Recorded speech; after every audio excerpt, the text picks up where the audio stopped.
I've tried to forget it. For years I told myself it was just a storm, just a freak storm, just a bad dream. But sometimes at night when the wind picks up and rattles the windows, I can still hear it. Not just the thunder, but something else. Something that had no business being in those woods. It was the summer of 1998. I was 10 years old, and camping was our favorite family tradition. We didn't have much money, so weekends in the wilderness became our vacations. Cheap, quiet, and simple. My parents were both teachers, and they always said nature was the best classroom. I guess they didn't expect what it would teach us that weekend. We left on the Friday morning. The sky was clear and impossibly blue, the kind of sky that looks painted. My dad packed the gear like he always did. Efficiently, methodically. My mom made sandwiches. I sat in the back seat, watching the forest rise on either side of the winding road as we climbed into the mountains, far from town. We chose a site in a remote campground we'd never been to before. It was called Black Hollow. My dad said the name was just dramatic flair, probably named by someone who read too much Poe. But the ranger at the outpost hesitated when we told him our plans. "You're headed to Black Hollow?" he asked, not quite meeting my dad's eyes. "That's right," my dad said, signing the clipboard. "We heard it's quiet up there." The ranger licked his lips, looked like he was about to say something else, but he just nodded slowly. "Yeah, quiet. Real quiet." That should have been our first warning. The site itself was beautiful. It sat near a ridge that overlooked a steep valley, the trees thick and ancient, their trunks covered in soft moss. We pitched our tent in a clearing between two large oaks and set up a small fire pit. The air smelled like pine and wet earth. Birds chirped. A squirrel chattered in the trees. That first day was peaceful. We hiked a little, cooked hot dogs over the fire, and watched the stars come out. I remember lying on the ground with my dad, tracing constellations in the dark sky. I felt safe. But that night the storm came.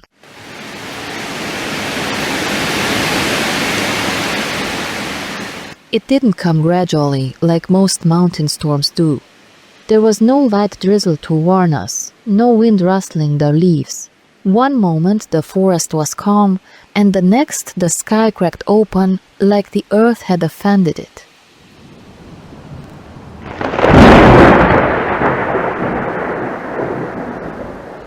I jolted awake to a boom so loud I thought something had exploded. Rain hammered the tent like a fist, relentless, angry. Lightning lit up the world in stark flashes, turning the inside of our tent into a pulsing strobe of panic. Thunder rolled in deep, bone-shaking growls. I crawled into my parents' sleeping bags, trembling. I could barely hear them over the noise, but my mom held me close, whispering soothing nothings into my hair. But they didn't help, because underneath the thunder, beneath the pounding rain, I heard something else. It was faint at first, almost buried under the storm, but it was there. A low rhythmic sound, like breathing. Not human breathing, deeper, slower, as if something ancient was waking up beneath us.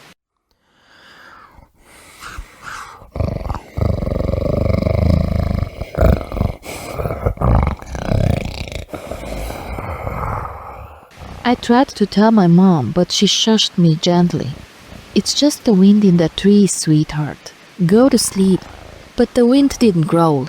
The wind didn't breathe. The tent shook. The trees groaned under the weight of the storm. Branches cracked like gunfire, and once something heavy slammed into the ground nearby, sending a tremor through the earth that I felt in my spine.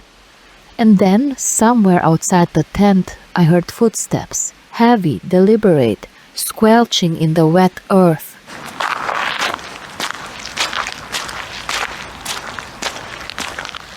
My breath caught in my throat. I couldn't speak. I couldn't even move. All I could do was listen as the footsteps circled our tent. They didn't rush or stumble. They moved slowly, like something taking its time, like it knew we were trapped. I remember my father sitting up, alert now. "Did you hear that?" My mom nodded. "Probably an animal." but she didn't sound convinced.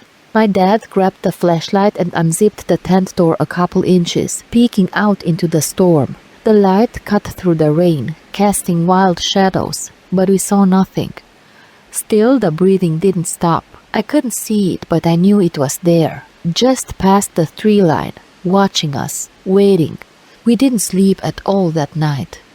We lay huddled together, listening as the wind howled, the thunder roared, and something massive moved in the darkness around us. At some point, a tree cracked and fell nearby, the ground trembling with the impact.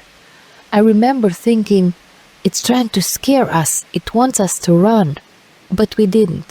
We stayed, too scared to move. By morning, the storm was gone. The rain had stopped. The air was thick and still, like the world was holding its breath. We emerged from the tent slowly, half expecting to find claw marks on the fabric or footprints in the mud. But the only evidence of the night's violence was the devastation it left behind. And then we saw it. A tree, a huge tree.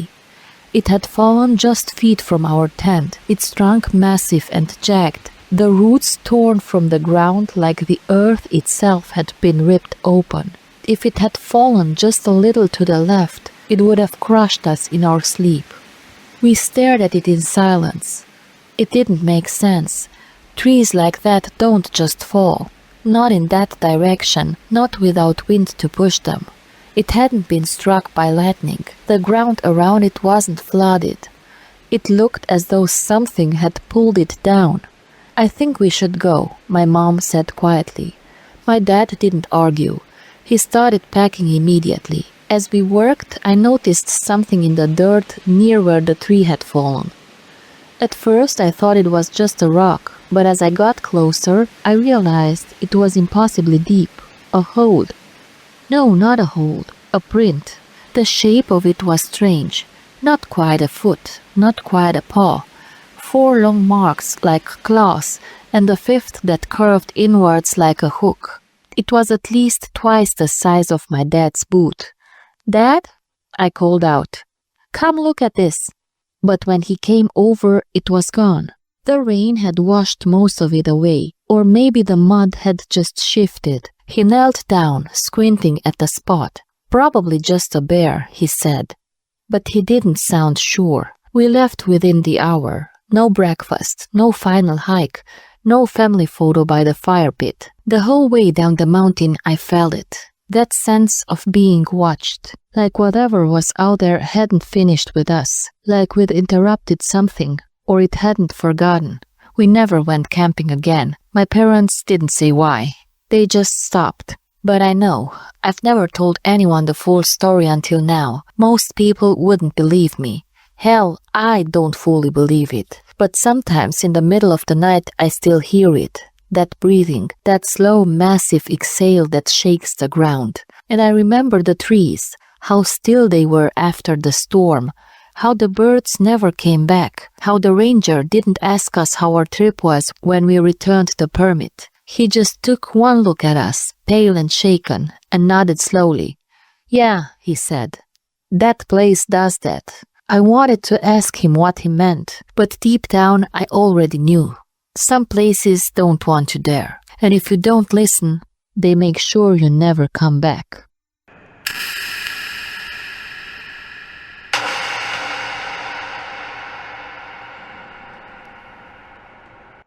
They say memory plays tricks on you. That the more you tell a story, the more it changes, warps, distorts. But I swear to you, what I'm about to tell you happened exactly as I remember it. And no matter how many times I try to forget that summer, it always finds its way back into my dreams, dark, cold, and screaming. It was the summer of 1995, and I was 17. I was spending the school break at my grandparents' place in a sleepy little village tucked at the edge of an ancient forest. The kind of village where everyone knew everyone, where gossip was currency, and where secrets buried themselves deeper than the roots of the oaks in the woods behind it. That summer was different. Even now, people from the village still call it Suicide Summer. Two suicides just weeks apart. The first was a man named Gheorghe, a loner with sunken eyes and a greasy mustache who lived in a crumbling house at the far end of the village. One morning he walked out onto the train tracks and calmly waited for the 8:15 train. He didn't flinch, didn't scream, staring down the engine like he'd been expecting it all along. The second was stranger. No one ever learned his name. He wasn't from the village. Nobody recognized him. One day, hikers found what was left of him deep in the woods. At first, they thought an animal had gotten to him, but there were no bite marks, just pieces. Shredded cloth, scorched skin. It looked like he'd set off some kind of homemade explosive, though no one ever confirmed it. No ID, no wallet, nothing. They buried him quickly, in a material sack in a corner of the village cemetery. No ceremony, no priest, just a shovel and half-hearted cross hammered into the earth. Nobody ever came looking for him. To this day, no one knows who he was. We made dark jokes about it, teenagers trying to cope with fear. We whispered about the forest being cursed, about ghosts and demons, about how the air smelled like burnt meat some nights. We laughed nervously, but none of us really thought it was funny. Still, the woods had always called to us. We loved that place. Even with its twisted trees and whispering winds, it felt like freedom, our playground. We'd hike there almost every day, climb trees, smoke stolen cigarettes, talk about music and love and death. But we never stayed overnight. Until that one night. Me, Dana, Maria, Gabi and Cosmin. 2 girls, 2 boys. A balanced crew. We were close like siblings, summer-blooded and reckless, the kind of kids who thought we were invincible. It was Maria's idea to go camping. "Just one night," she said, brushing her hair out of her eyes. "We'll build a fire, tell ghost stories, sleep under the stars. It'll be fun." I didn't want to admit it, but I was nervous. Something about that forest felt off lately, like it was watching us. But I didn't want to be the coward. None of us did. So we packed food, sleeping bags, an old canvas tent that smelled like mildew, and headed out just before sunset. The deeper we went, the quieter it got. No bird song, no wind, just the crunch of our boots on dead leaves and the occasional snapping of twigs. We set up camp in a small clearing surrounded by trees that clawed at the sky like twisted fingers. It was beautiful in a bleak, haunted sort of way. We built a fire and sat in a circle, roasting sausages, drinking cheap beer and swapping scary stories. I told one about a faceless woman who appears in mirrors. Cosmin's was about a drowned boy who drags you underwater. Dana shared a Romanian folk tale about strigoi, the undead cursed souls who roam forests at night. Then it was Maria's turn. She leaned in close, her face lit orange by the fire, and whispered, "Do you guys remember the guy they buried in the sack?" We all nodded. Of course we did. "They say he wasn't really dead. That when they found him, he was still breathing, barely. That he tried to say something, but they buried him anyway." I laughed, uneasy. "Come on, that's just..." Maria cut me off. "They say he wasn't from here because he wasn't human. He came from the woods. That's why no one claimed him. And when he blew himself up, it wasn't to die. It was to break something. A seal, a curse, I don't know. But ever since then, the forest hasn't been the same." The fire crackled. No one spoke. Somewhere in the distance, an owl hooted once, then stopped. Then Maria smiled. "Okay, Cosmin, your turn." We laughed, but it felt hollow. The woods seemed a little darker after that. Around midnight, we climbed into the tent, squeezed shoulder to shoulder. I was next to Dana, who was already half asleep, and I remember thinking how warm it felt, how safe. The fire was still glowing faintly outside. The night was silent, until it wasn't. It started with footsteps, light, careful, not animal footsteps, human, right outside the tent. None of us breathed. I could feel Dana's nails digging into my arm. Someone, maybe Cosmin, whispered, "Do you hear that?" But we all did. Then came the running, fast, frantic, around the tent in circles, like someone playing a game or hunting.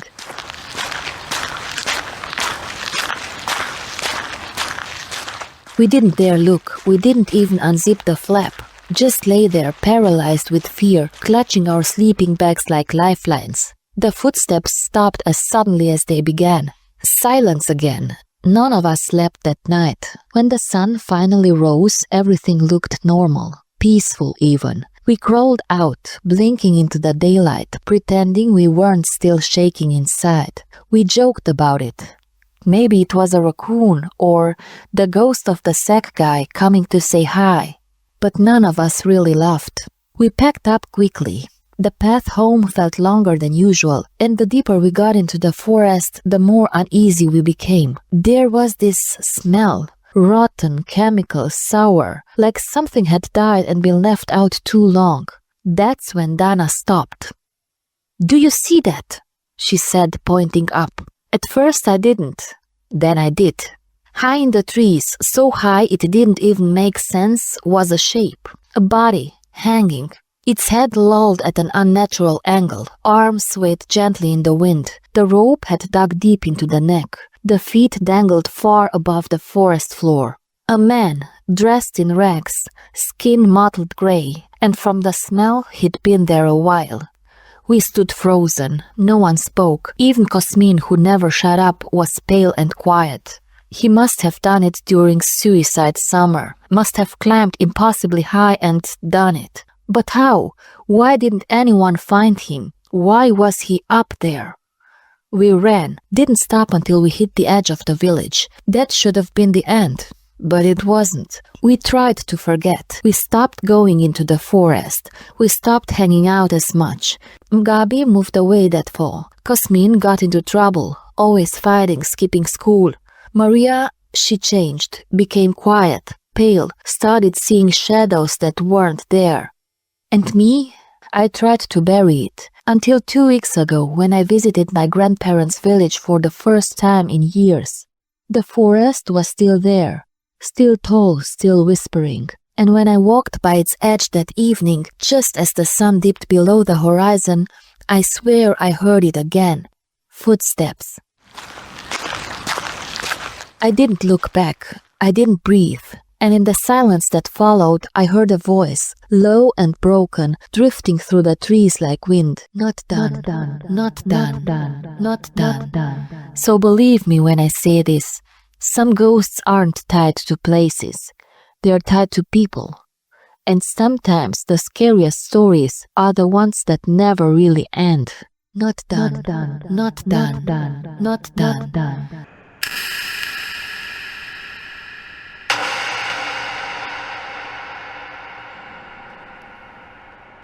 They say don't go into the woods alone. They say it's not safe, especially for a woman. But back then, I didn't care.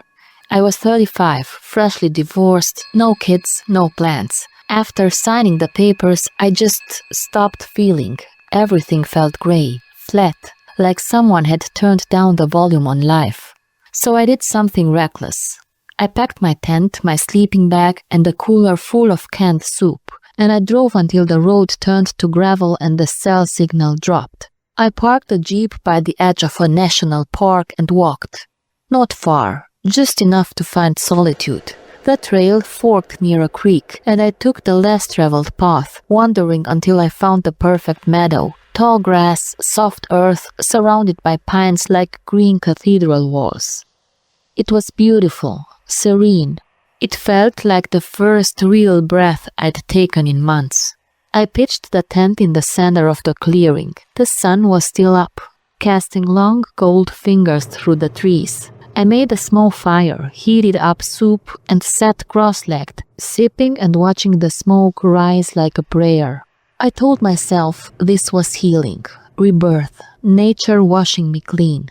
But night came too quickly. The forest grew dark in layers. First the shadows, then the silence. A silence so complete it felt unnatural, like something was waiting. I climbed into the tent, zipped it shut, and lay on top of my sleeping bag, listening. The wind sighed through the trees. A few insects chirped. A branch cracked far off. Normal forest sounds.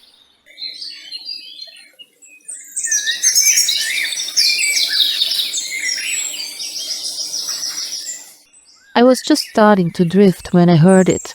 A voice. Low, male, and not far. My heart ceased. I froze, barely breathing. The tent walls glowed slightly from the moonlight, and I could see vague shapes outside. Two of them, two men, standing right outside my tent. They weren't talking loudly, just murmuring, too quiet to make out the words, but they weren't moving, they were just watching. My blood turned to ice. Every instinct screamed, "Get out!" I didn't have a weapon. My phone had no service. My knife was still in the jeep, stupidly. I was alone.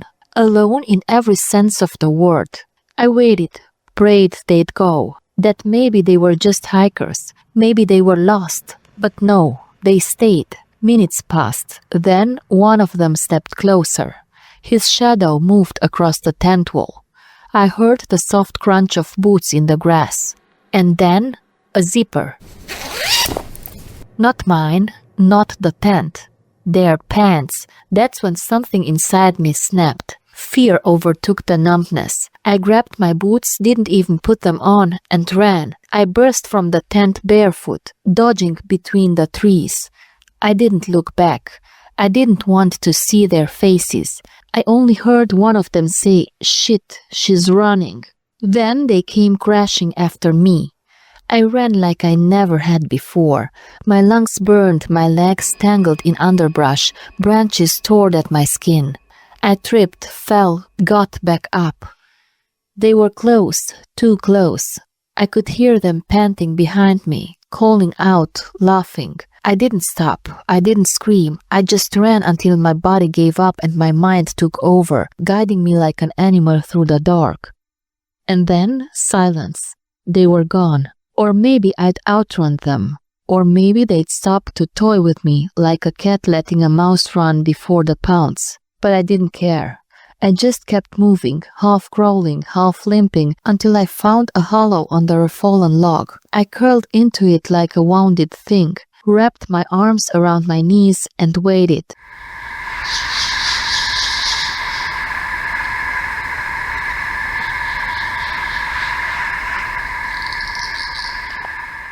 The woods are a different world at night. Every sound is sharper. Every breeze carries a threat. My ears strained for footsteps, voices, anything. Nothing. I sat like that for hours, terrified, alone, cold. My body was scraped, bruised, bleeding. But worse than the physical pain was the knowing that someone had found me, that they knew I was alone, and they'd waited until dark. I didn't sleep, just watched the sky lighten slowly through the trees, praying for the sun. When it finally rose, pale and weak, I stood on shaky legs and tried to retrace my steps. I didn't know where I was. No trail, no markers. Everything looked the same. But somehow, by instinct or grace, I found my way back to the meadow. The tent was still there, slashed open, its contents strewn like roadkill. My backpack was gone. So was the food. My cooler lay tipped over, cans of soup crushed under boot prints. But worst of all, my jeep. At first I didn't notice it. I was so relieved to see it. I ran toward it like salvation. But then I saw the tires, all four. Slashed, not flat. Cut, deep jagged knife marks through the sidewalls. Done with purpose. Done after I ran. I opened the door shaking. The keys were still inside. My phone was in the glove box. Still no service. I sat in the front seat and cried. Then I remembered something. There was a ranger station 3 kilometers back down the fire road. I'd passed it on the drive-in. Maybe, just maybe, if I walked, I'd get a signal. So I started walking. My feet were blistered. Every step agony, but I pushed on. The forest pressed close around me. Every shadow looked like a man. Every rustle made me flinch. I kept expecting them to jump out from behind a tree, to finish what they started. But they didn't. 2 kilometers in, my phone beeped. 1 bar. I stopped, hands trembling, and dialed 911. 911, what's your emergency? I fell to my knees. The words poured out of me like water through broken glass. Tent, man, slashed tires, no signal, alone. The dispatcher stayed calm. She told me to stay put. A ranger would come. She asked if I had a weapon. No, I said, voice shaking. Just boots. I sat by the side of the road until they arrived. First one ranger in a green truck, then another, then a deputy. They took my statement, brought me back to the jeep, took photos of the tire slashes, the footprints, the destroyed camp. But they never found the man. I asked them, do things like this happen often out here? The older ranger didn't answer. He just looked at the meadow and said, you picked a bad spot. That was all. No arrests, no suspects, just me and the trauma I now carry like a second skin.